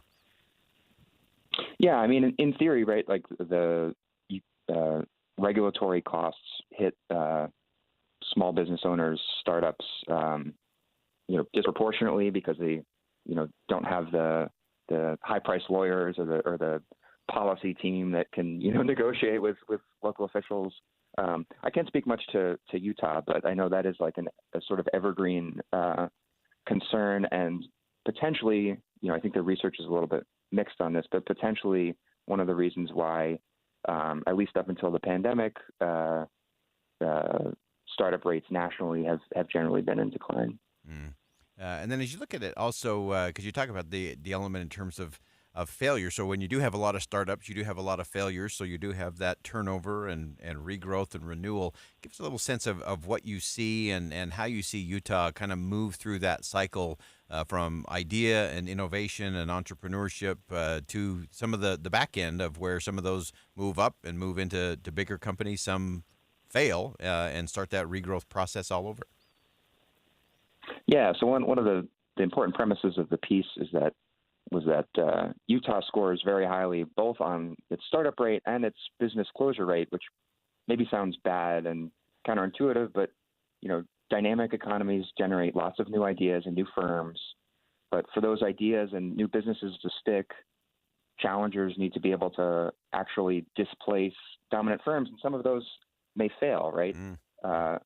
Maybe the incumbents got complacent, they got less productive, they stopped generating new ideas or attracting top talent. So like a combination of high startup rates and high closure rates indicates a couple things. One, that entrepreneurs keep at it, they keep trying. And two, that they're actually able to challenge, the big companies of the day. Because, when you think about it, just about every world-changing innovative firm started out small, right? And small and, with a tiny market share. So it's not that Utah has been, immune from, say, the dot-com bubble or the Great Recession. I mean, Utah experienced huge waves of business closures, even in the tech world, in those crises. But ultimately, like, it's culture of entrepreneurship, it's policy environments that encourages new startups, seeded new firms and new small businesses and new ideas. Yeah. So, Utah marched on. It does march on. And one of the things that you pointed out in the piece that I wanted to hit for sure is the whole idea of the housing connection. It's one that seems to always be a conversation, not just here in the state of Utah, but across the country. And you say that it is a part of that dynamism is the housing connection. Tell us about that. Yeah, so remaining an affordable place to live attracts skilled young professionals. Young people are likeliest to start new businesses or work for young companies. They're more likely to change jobs. So companies, you have that element, and then you have companies considering where to expand or where to invest. They're thinking carefully about, the skill set of the existing workforce. So, you could price out new workers and new entrepreneurs, and that can easily cancel out whatever policy or cultural advantage Utah might have on lots of other areas. And so, I point out in the piece that Utah is a leader in new housing construction, but at the same time, prices have gone up 70% in the last 5 years. So that indicates that Utah probably still isn't building enough housing. And I think this is a concern with a lot of communities out west. They're starting to use up a lot of easily developable lands to build on. And now they're starting to face some real hard choices when it comes to expanding their housing supply. It's easy to build outwards from cities, but at some point you need to become denser to keep growing and to remain affordable for the kinds of workers that make your economy innovative and dynamic. Yeah. People need to be able to live where the jobs are, live where the tech and software hubs are. Utah's doing a great job, but I think the state needs to do more. Yeah, absolutely. It's one of those where you don't get to rest if you're going to be in the economic dynamism space. Not at all. It's forever fast forward for sure. Connor O'Brien, research analyst at the Economic Innovation Group in Washington, D.C., and great piece at Deseret.com. Check that out today as well. Connor, thanks so much for joining us on the program. Thank you. Great stuff there from Connor O'Brien. And it is this whole idea of creative destruction, startups, failures, fuel growth, fuels innovation. We've got a good system in terms of that low barrier to entry, in terms of the regulatory hurdles that new businesses have to face. We have a good support network in terms of those new businesses. But we've got to make sure we have all the pieces in place to keep it all rolling forward if we're going to continue to be the dynamic leader across the country and around the world. We'll be right back. Final segment coming up on Inside Sources. Have you heard of IRS Tax Code Section 1.408A-4? It sounds complicated, but it's a simple tax law thousands of Utah families are using to lock in lower tax bills when they retire. If you've saved at least $200,000 for retirement, and some of this money is in an IRA or 401k, it could save you tens of thousands, maybe even hundreds of thousands of dollars in future tax bills. You can find out how much you could save by requesting a free and confidential retirement tax savings analysis. It's from Boss Retirement Solutions, a 5-time winner of Utah's Best of State Award. For your free retirement tax analysis, call 801-896-9622. 801-896-9622. That's 801-896-9622. Advisory services offered through Boss Retirement Advisors, an SEC-registered investment advisory firm. Insurance products and services offered through Boss Retirement Solutions. When you choose Performance Automotive in Bountiful, you're choosing selection, convenience, and exceptional service. 4 locations: Performance Ford Lincoln, Performance Honda, Performance Toyota, and Ford Truck Country. All dedicated to delivering you the best auto experience anywhere. Looking for your first car? Maybe you want rugged power or the stylish ride of your dreams. New or used. See it all at PerformanceBountiful.com. PerformanceBountiful.com. If you have unfiled taxes or are in debt to the IRS, this is important news. The IRS just rolled out a new program to help struggling taxpayers more easily resolve their tax problems. It's called the Taxpayer Relief Initiative, and it opens up powerful new options for people looking to get back on the right track with the IRS. And no one knows this program like the professionals at Optima Tax Relief, America's most trusted tax resolution company. They've resolved over $1 billion in tax debt for their clients and have the expertise and experience to help you. One easy call to Optima can start the process, helping to put an end to your worries of wage garnishment, asset seizure, and other aggressive IRS actions. Make today the beginning of your fresh start with the IRS. Call the experts at Optima Tax Relief now for your free confidential consultation. Call 800-343-6460. 800-343-6460. 800-343-6460. Optima Tax Relief.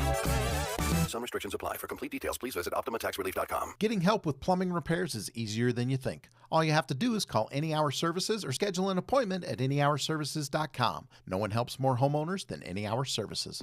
At Social Security, we are always thinking of ways to save you time and make things easier.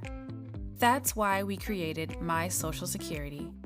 Opening a My Social Security account gives you secure access to your personal record and interactive tools tailored for you.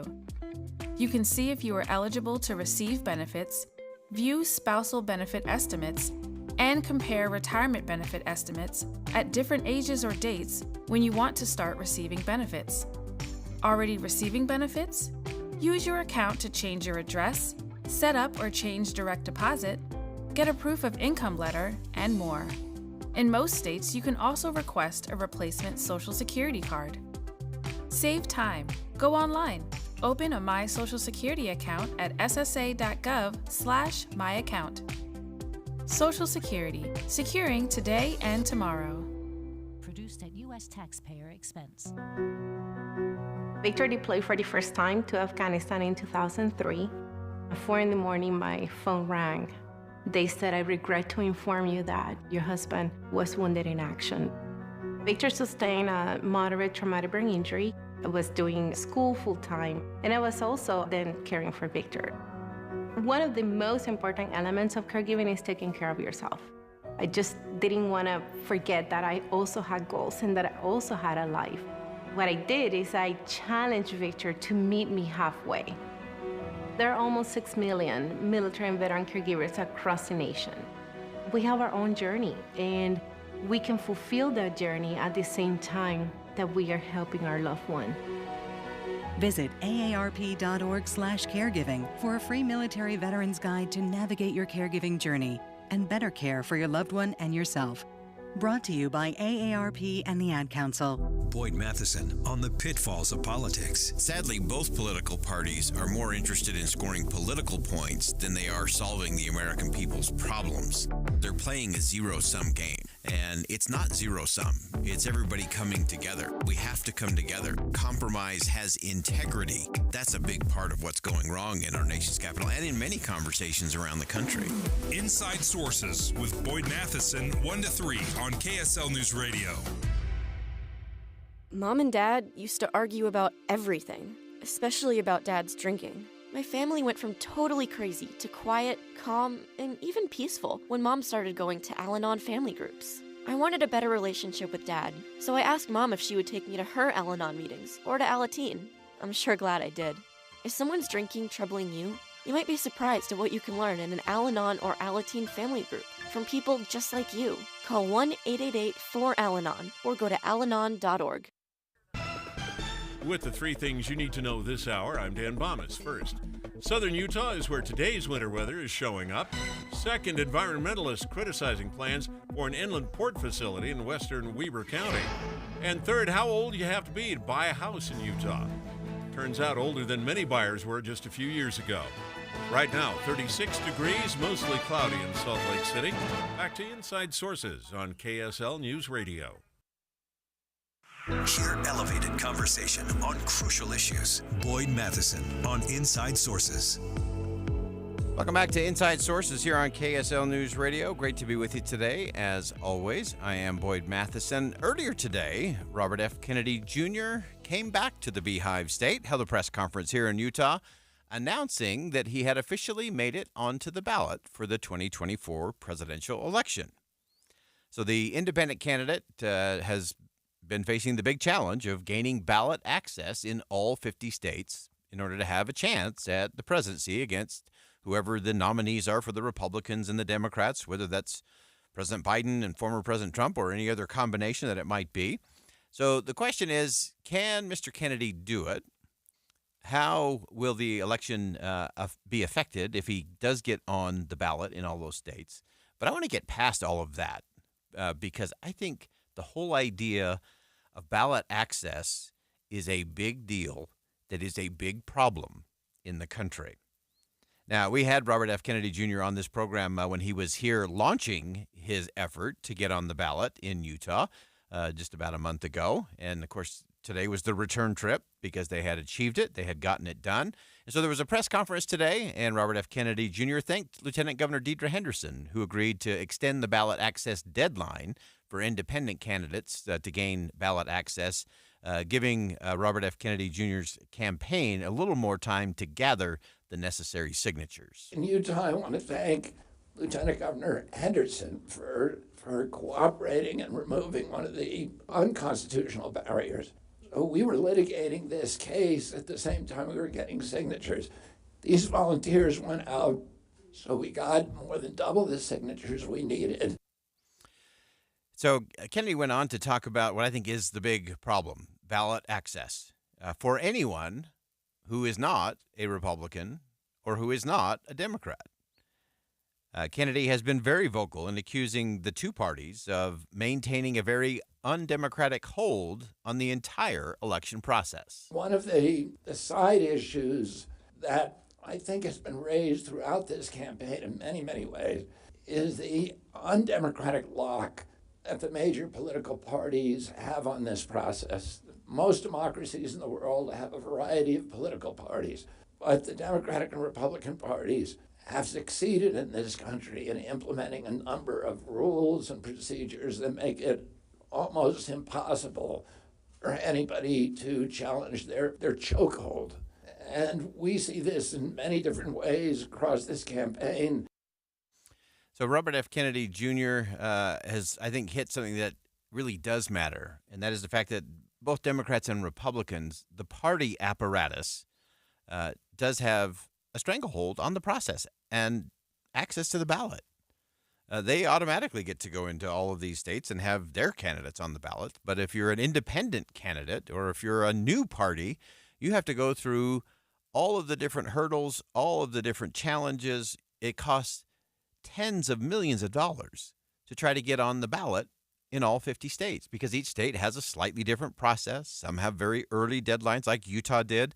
I thought it was proper that the Lieutenant Governor Henderson extended the deadline to give them enough time to get those signatures that were required so they could be on the ballot. I think that's a good thing. I think the American people should have more choices, not less. And the more we just say, oh, it's out of the Republicans and the Democrats and anyone else, if you want to do it, well, you're going to have to raise tens of millions of dollars, probably $100 million north of that, to actually make it happen. And go through all the process, legal challenges, court fights, all the process of getting signatures and verification. And it's part of the problem. It's why we don't have the best choices, because just two choices, and Robert F. Kennedy Jr. often refers to it as just a two-headed monopoly, not even a duopoly. It's just one with two heads, which is what we're currently facing. Kennedy was asked today about the hurdles facing him in other states if he wants to get access, again, if he wants to have a real legitimate path as a candidate to say, hey, I can win the presidency because I'm on the ballot in every state. Here's the challenge as he described it. We're going to figure it out. We have a litigation team now, and we expect to litigate in a lot of states. So, these are roadblocks, they're obstacles, but none of them are insurmountable. We will be on the ballot in 50 states and the District of Columbia. I interviewed Mr. Kennedy, as I mentioned, just about a month ago when he was here in Utah during the month of December. And during that interview, he talked about why. Why do this? This is a heavy, heavy lift. And here's his response. My objective is to end this bickering between Republicans, Democrats, black and whites, all the divisions that are being orchestrated and sown to keep us from collaborating with each other, to keep us from being part of a community. And I'm going to end that over the next 12 months. That's my mission as a candidate, and over 8 years as president, to end the division and actually start solving problems with common sense solutions that are not locked into these tribal orthodoxies. I think that's such an important component to this, that if we want something that acts a little different, guess what, folks? We're going to have to do something that is a little different. Now, whether you believe that Robert F. Kennedy Jr. is the person to do all of that or not, that's a different debate for a different day. But should he have access to the ballot in 50 states? I think so. We also know there's other rumblings out there. Of course, the No Labels organization is looking at fielding a potential candidate. They are going through that process, spending tens of millions of dollars trying to get access to all 50 states so that if they do put up candidates to run for the presidency, that they will actually have a spot on the ballot. It shouldn't be that hard, and the Republicans and the Democrats should not have that much control by way of their parties. The party affiliation should not be the determining factor as to whether or not someone should be in high office. So this is a conversation we need to have and look at in a little different way, because everybody seems to be clamoring for different in terms of those who are leading the country. But if we're going to clamor for different, we got to be willing to do different, to be different, to act different, to lead different. And that requires challenging the status quo that we've all become comfortable with. We often talk about it in the sense of the "what are you afraid of" syndrome.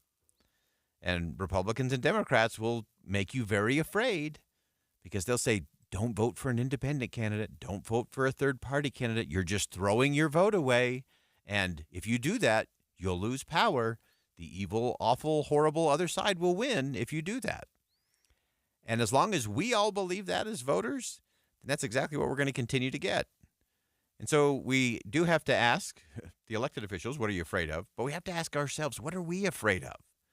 And are we tired enough? Are we exhausted